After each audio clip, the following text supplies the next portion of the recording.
പിന്നെ എന്തൊക്കെ ചെയ്യാം? പബ്ലിക് ട്രാൻസ്പോർട്ട് യൂസ് ചെയ്യാം അല്ലേ? പ്രൈവറ്റ് വാഹനങ്ങളെക്കാളും കൂടുതൽ വോയിസ് ഉണ്ടാവില്ലേ?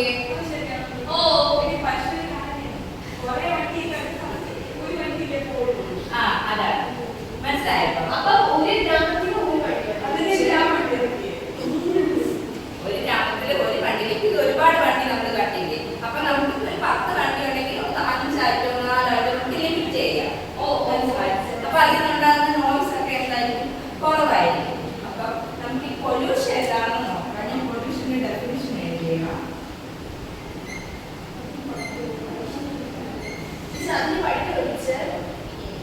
പഠിക്കണം എല്ലാവരും എഴുതി.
ഈ വാട്ടർ പൊല്യൂഷൻ ഉണ്ടാകാനുള്ള കാരണങ്ങൾ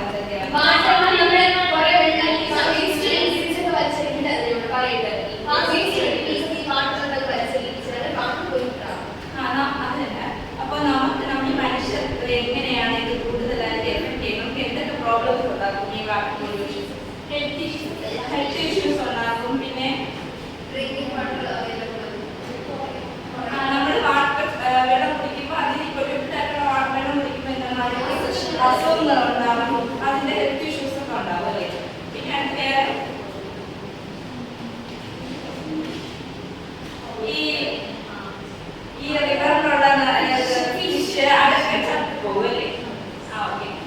അടുത്ത് കൂടുതലും എവിടെ നിന്നൊക്കെയാണ് ഈ പൊല്യൂഷൻ ഉണ്ടാകാനുള്ള കാരണം?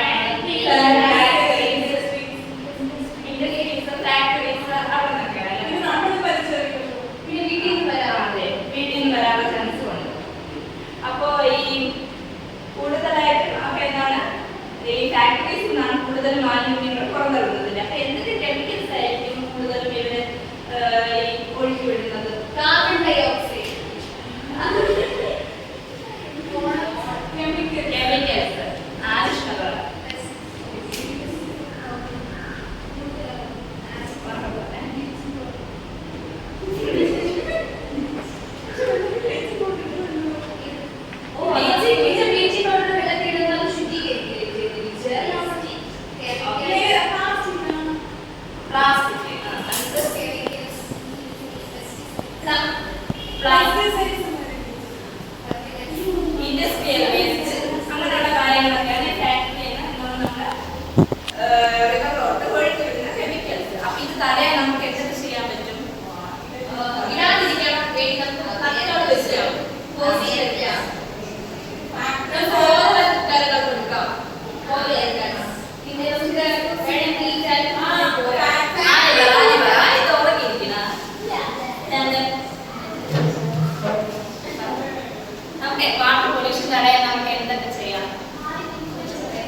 ചെയ്യാതിരിക്കാം.